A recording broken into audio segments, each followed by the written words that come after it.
Wonders and Miracles podcast, where we celebrate miraculous moments in everyday lives. I'm Liza Lawrence. I'm glad to have you join me as we celebrate wonders and miracles together. All right. Well, I am here today with Heidi from Arizona, and she actually is an old friend of my sister's from college. And we were talking, and we think the last time we actually saw each other was about 20 years ago, which is kind of fun. And it's fun to have her reach out to me and want to be on the podcast and share her stories. So today she's going to share a couple stories that happened with her on her mission. She was serving a mission for her church back in 2003, 2004 in Belgium and Amsterdam area. So she's going to share some of those stories, and I'm really excited to hear the details. I haven't heard these yet. And so she's going to take me on the journey with her, which I love. So Heidi, thanks for being on, and tell us your stories. Thanks for having me. I've really enjoyed having this time to ponder and reflect and identify miracles in my life. And the two that I selected to share, well, you've helped me realize that there are way more miracles than I once realized. So yay!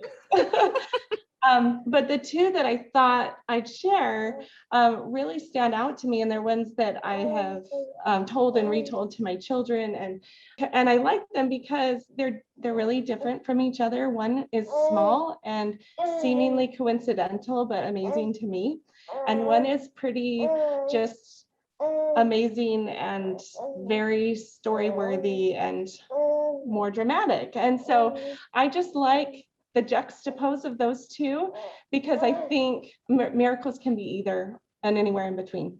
Yes. I love that. And let's just say, by the way, you've got a baby. So if we hear baby noises, it's all normal.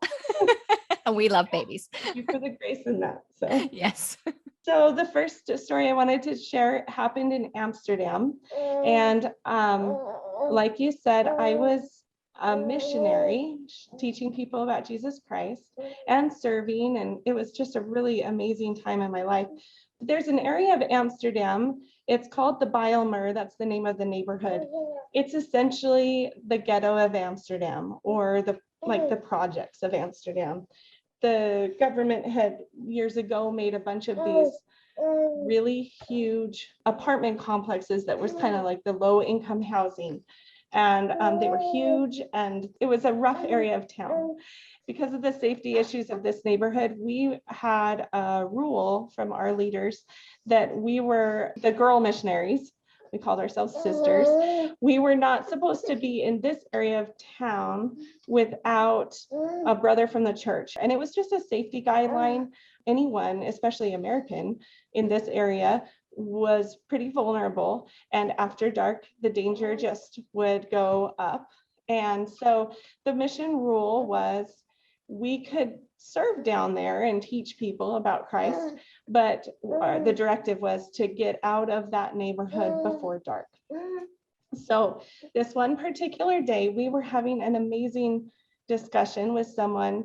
We taught there a lot, because with it being lower income, there were a lot of humble people that were very interested in hearing about the church or hearing about Jesus Christ and things like that. And so I was teaching with my companion. We served in pairs. And so we were teaching, and the sun went down during our discussion, during our appointment. And so when we got out of that appointment, my number one goal was get out of this area of town, because I intended to be obedient and I wanted to be safe. So we booked it to the nearest metro stop. And like I said, it was dark, and we were just taking our earliest opportunity to get out. And we were standing at this metro stop, and there was one other person at the metro stop. And unfortunately, we had to wait something like 5 minutes for the next metro. And we're standing at this metro stop, and there's one other man there. And it didn't take long for me to realize that he was drunk. And he saw two 20-something American girls just standing there, and came over and started talking to us. And I was kind of the senior missionary of the two of us, so I felt an extra responsibility to keep us safe. And I kind of politely but effectively brushed him off. he came over to talk to us, and I kind of didn't give him the time of day. And with body language, kind of turned my back a little bit, to try to just get him to bug off. And he did not appreciate the cold shoulder. And because he was drunk and who knows what else, he just got more agitated. And then he started harassing us.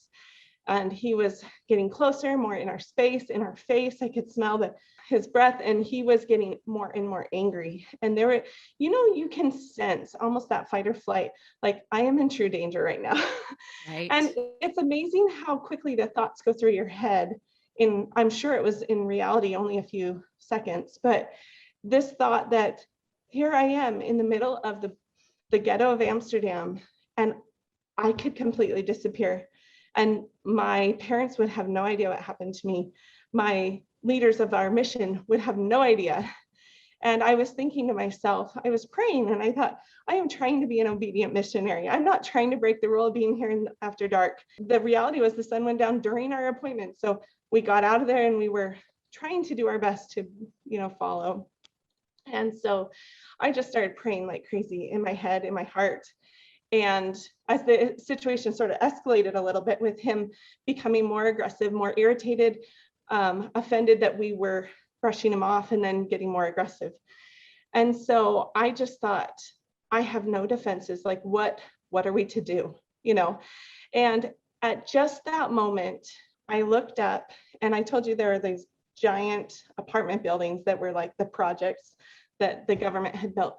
And the nearest one to the metro stop, just around the corner from one, two boy missionaries, we call them elders, walked around the corner. And we didn't know they were in the neighborhood. This was not planned. We knew them because, from our meetings with other missionaries, but we had no idea they were there. And so they walked around and the timing was so uncanny that, some might say it was a coincidence, but it was marvelous to me. I was praying desperately for help. We really needed another party to show up and kind of save us. And so just at the moment, like right when we needed it, around the corner come these two elders, and that we knew, some missionary friends of ours. And so they came over, and we waved, and we're like, elders, come here. And they came over, and that changed the situation. And they were able to intervene. And when the man saw that we had extra people with us on our side, then he kind of slunk away. We thanked the elders for being there, and they waited with us until the metro came. And then I said, we're good from here. We can get on the metro, and thanks so much for waiting at the stop. And they insisted, no, we're going to ride the metro with you all the way out of this area of town. And they did. And that's really the whole story of that one. Some people might say it was pure coincidence. I was listening to your podcast from this week about what a miracle is. And it was just so clear to me in the moment, like overwhelmingly clear to me, that there was divine intervention and that it was not mere coincidence. I loved your definition about how miracles are expression of love. And in that moment, I just felt an overwhelming assurance that I was loved by a divine creator who was aware of minuscule little 20-year-old or 21-year-old me in the whole world, way over in this tiny little dangerous neighborhood of Amsterdam, far away from family or friends, and in the entire universe. Like, why would he care about keeping me safe? And yet it was so well orchestrated, I couldn't deny that it wasn't coincidence. And I feel like it was a great miracle. I mean, you can play the what would have happened game for forever. And I'm just so grateful for that small but huge miracle they were in the right place at the right time. And I was trying to be in the right place at the right time and get out of there. So that's I love that. And I love that you define that as a miracle, because it is and I call God the Great Orchestrator. It's like, I just can see how he orchestrates things for our good all the time. But do we see it? Do we notice it? And that's where that's our part in noticing and being grateful for his intervention. And I love that that was a miracle for you, because I can imagine how scary that would be, all alone with a man harassing you. It's hard to describe like the setting in a way that you can sense how I was feeling. I mean, it was I'm pure sure. panic and pure regret. Like, why didn't we leave sooner? Pleading with the Lord, like, help us, a total vulnerability. Right. And that's the word I was going to say, when you're just so vulnerable and you really do need some divine intervention. And it came. I love that. Yeah. The other one is just, I think it's so fun to tell the story because it is one of those more dramatic ones like you hear in storybooks. And I think the one thing that makes it exciting to me is, as I realize what happened, I realized that those dramatic miracles are still happening as well. And sometimes I feel like when I talk with other like-minded people about miracles, and we talk about all the little ones, like they're big because they are, sometimes it's easy to talk ourselves into thinking that the dramatic ones, like the ones we read about in the Bible, don't happen anymore. And this is one of those where it reminded me that even the dramatic ones still happen. And why wouldn't an all-powerful God be able to still do those dramatic ones? And so I don't know if people just keep them close to their heart and don't share them. And that's appropriate, I think, sometimes. But I felt like it was not inappropriate for me to share this one. And I just think it's really fun to be reminded that the big miracles are not, extinct, that they still happen too. So this happened in Brussels, Belgium, and it was a unique situation where the congregation met in French. That was one of the 3 national languages of Belgium, and so church services were in French. I spoke Spanish, among other languages, and I don't speak French. I never have. I didn't speak French. And so it was unusual that I would be assigned to serve in this particular area because I was a Dutch-speaking missionary, and I happened to also speak Spanish from my pre-mission studies. And so the way the organization worked, all those that spoke Dutch kind of stayed on the one side, the north side of the mission, where that includes Amsterdam and stuff like that. And then there were, in the same organization or in the same mission area, there were missionaries who had learned French, and they kind of were stationed at, the French speaking area. Well, there was some interest in Brussels, which happened to be in our French speaking area of our mission. There's some interest among Spanish speakers to learn about Jesus Christ. And so in the whole mission, the only Spanish speaker was me. But the problem was I didn't speak French, and the Spanish speakers wanting to learn about Christ were on the French side. So the mission president decided to assign me to Brussels, and he gave me a companion who spoke English and French. And together we were going to teach as well as we could. And I had been teaching a girl named Cynthia, and I believe she was from Chile, but living in Brussels or something. She did not speak French. So Spanish was really the only language that she could communicate. I had been teaching her from a distance, like visiting town before getting stationed there. So she had studied the gospel with me and was ready to get baptized. Then the weekend of her baptism was the weekend that they decided to just permanently station me in Brussels.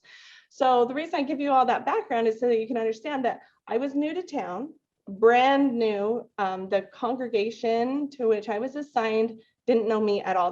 We hadn't even had a Sunday, so they hadn't met me at church yet. And I spoke Spanish and English, but not French, as did Cynthia. But the baptismal service, because it was associated with this congregation, was in French. And so during the service, there was one person in the whole congregation besides myself who spoke French and Spanish, and it was a man named Christian. And he was going to be the one to baptize her because he could speak her language. And he was also translating the service. So as we were having the baptismal service, and whichever speaker was at the podium, they would say one sentence in French, and then Christian would lean in and give the translation into Spanish, and etc. So we're sitting in the baptism, and I was so excited for her and this special day, and I was relying on the Spanish translation to understand what was going on because I didn't follow the French, right? And Cynthia had invited friends and family of her own they were in attendance, as well as members of the congregation celebrating with her. So we go through half the baptism. They have a few talks and sermons and stuff, and then it's time to go to the font. And in our church, we do baptisms by immersion, so you get all the way wet. And so we all go to the font, and Cynthia enters the font, and Christian, the one who had been translating, entered the font, and they had a beautiful baptism ordinance. And afterwards, both Christian and Cynthia were dripping wet, and they need a moment to go change their clothes. And that's kind of normal how we do it. And so everybody else who witnessed the baptism goes back into the chapel, and there's kind of this stalling waiting period where you're waiting for the person who got baptized and the person who baptized to get changed into dry clothes. And then when they return into the room, then you resume the rest and conclude the service. So this is the moment when the miracle happened. So we're back in the room in the chapel, and during that kind of waiting period, different people choose to do different things to kind of fill that time. In this area, they decided to have different people share testimony and share their feelings about Jesus Christ. And so it was going to be this, from the pulpit sort of speaking. The only problem was the translator was in the bathroom changing. And part of the congregation, particularly the part who were friends and relatives of the girl who had gotten baptized, they didn't speak French. So they needed a translator. So as people were filing back into the chapel, one of the other mission leaders came to me and said, Sister Hyatt, we need you to translate. And I looked at him and said, except I don't speak French. Like, you kind of need to speak French to translate from French to Spanish. And they said, well, come on. And they just motioned like, come on, like there's no one else. And I remember, it's almost funny because I remember in my head, like screaming at myself as my legs carried me up to the front. I kind of remember the voices in my head being like, what are you doing? Like, what do you intend to do when you get up there? Because you do not understand French. And it was just one of those things that, call me crazy. I just walked up there and I was just thinking, I'm sure my face was probably like deer in headlights, And so I just stood at the microphone, and then it began, and the person, whoever it was, started sharing their personal feelings about Jesus Christ. And in a moment of, it's so hard to describe, but it was like complete clarity. Like the room went completely silent, and I knew with this clarity, I opened my mouth and just things came out of my mouth. Like I just started talking the translation, and it was almost like an out of body experience, not really out of body, but where you hear what yourself is saying, and then you have like editorial thoughts about what you observe yourself saying. So they would say a sentence and I would open my mouth and Spanish would come out. And I remember thinking, dang, that's really good Spanish. and not that I'm not full of myself, but it kind of took me off guard. And then another sentence, in French. And then I was given, like, I knew with complete clarity, not only the meaning of the French, but exactly how it ought to be translated. And I was a linguistics major after my mission. And there were idioms that I was using in Spanish that are not in my vocabulary, they were not things I had mastered. When you're learning languages, you understand much more than you employ. And so I was conversationally fluent and I could understand a lot and I could communicate just fine in Spanish, but there were certain things that a native speaker would say in Spanish, certain idioms that I had not yet incorporated into my own spoken Spanish. But in this moment, for these brief few minutes, I was translating from French to Spanish. And what was weird is it was like I was among the others observing me do it, hearing it and thinking, that is higher level Spanish than I can claim. Like, that is a perfect translation. And I could recognize its superiority to the Spanish that I typically could muster up. And so it was really interesting to experience this whole thing. And it's none other than like the scriptural examples of gift of tongues. And it wasn't the kind of gift of tongues that people talk about where it wasn't mumbo jumbo babble. It was like true communication and accurate and well worded, you know. And so I was just sort of amazed. It didn't last very long, because before long, Cynthia and Christian re-entered the room with their dry clothes. And I just excused myself from the podium. And then Christian took his position at the podium. And I sat back down in the pew to hear the rest of the service. And I had to listen to Christian's translation into Spanish in order to understand the rest of the program, like the rest of the service, because as it went on in French, I didn't understand it. And so I was sure grateful for Christian's translation, because otherwise I would have been lost. And a little funny like PS to the story, after the baptismal service, not always, but in some areas, they'll have a little like refreshments and mingling time to sort of congratulate the person who just took that big step in their life. And so we were in the cultural hall, we call it. It's just kind of like a little mingling area, having refreshments. And because I was the new to town, new to the congregation missionary, certain members of the congregation were excitedly coming up to introduce themselves. And I was standing there next to my companion, a little bit fish out of the water, because I'm in a land where I don't speak the language. So I'm just kind of staying close to the hip with her. And members of the congregation came up to welcome me, and they would just like go off in French and looking straight at me. And then I would turn to my companion, and she would in English tell me what they had just asked me. And then I would smile, and then she would tell them, she would translate for me. And it was so funny to see the puzzled looks, because these people had assumed I spoke French, because clearly I had to have spoken French, because I had just translated from French to Spanish. But the real story was, it was a total gift. It was a miracle. It was a miracle. Like the first Amsterdam story, in my mind, it was an expression of love from God to me. Like I saw that he loved me. The second story was more dramatic, and it was a miracle. But as I thought about it, I felt like I've pondered after that happened, like that night and many times since, why did that happen? It wasn't to glorify me, because people in the room didn't realize how significant it was, because they didn't know I wasn't a French speaker. I think if they had, it would have been more impressive. But I wondered why was I privileged to participate in that miracle? And as I was pondering it once, I got a very strong impression that there was someone, like a specific someone in the room, who really needed to hear what those testimonies were saying. I don't know who it is. And I don't know which part of those testimonies needed to be conveyed. But I got a very distinct impression that someone needed to hear that message. And so the Lord used me to make sure they got that message. I can only presume it's maybe someone in Cynthia's family, because they were the Spanish speakers who needed the translation.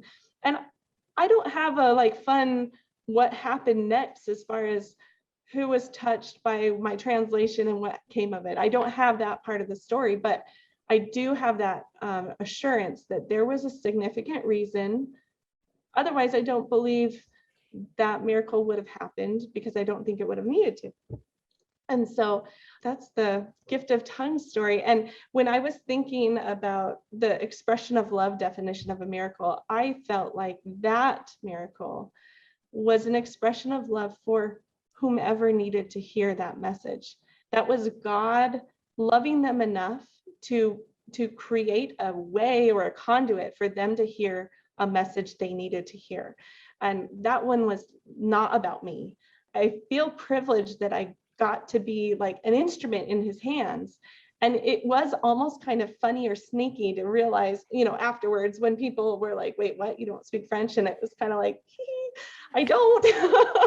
and I give him the glory, not me.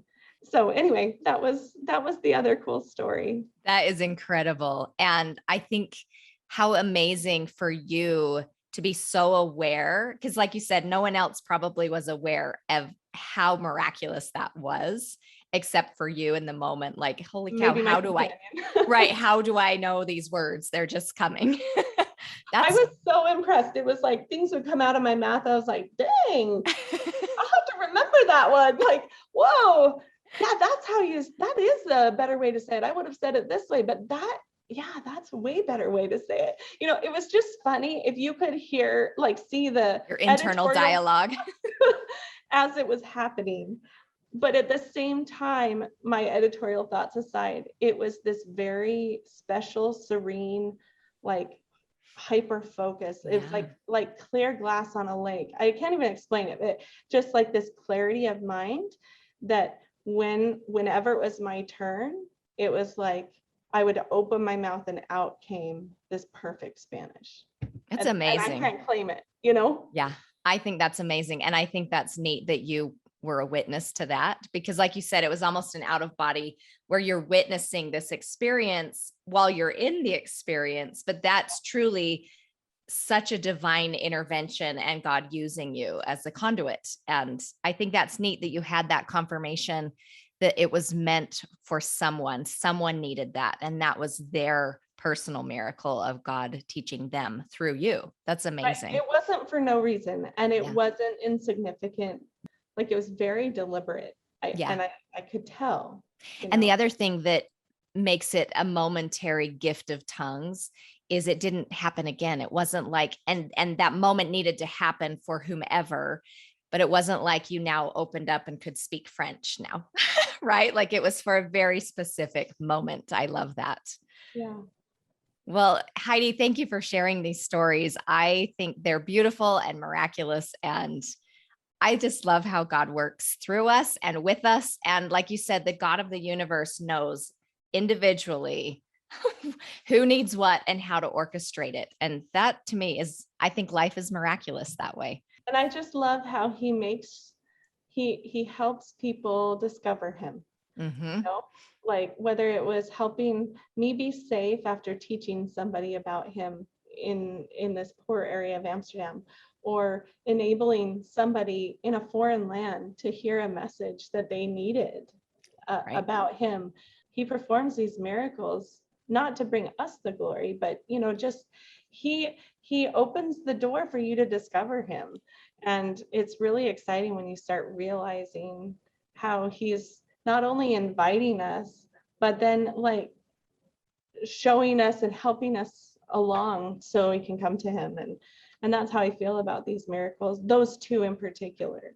I love how you used the word discover him, because I think that's perfect as God guides us to him and we have opportunities to learn of him and come to him. It is a discovery for many of us. And most of us, it's a personal discovery at different levels of readiness. So I love that process of how God does help us discover who he is personally in our lives, because we all need that. We need that personal relationship with the divine, and it's going to look different for everybody. And God knows that. And so he can make it personal for us. And I just love that. It's really humbling too, when you realize that I couldn't have done that by myself.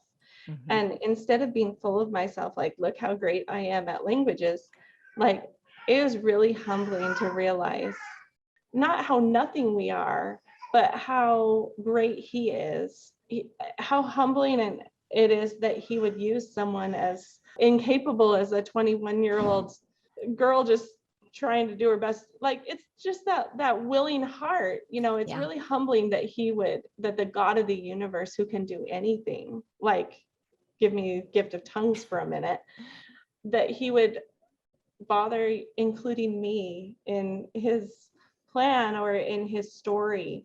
And so it's exciting, but also humbling. It made me more humbled, not more puffed up, having had that experience. Which I do think is one of those paradoxes of the gospel of we feel so small and insignificant, yet when God uses us to help and love another person, we can feel that glory as well. We can feel that divine power working through us. And I think it is humbling and also almost honoring. Like, thank you. Thank you for using me.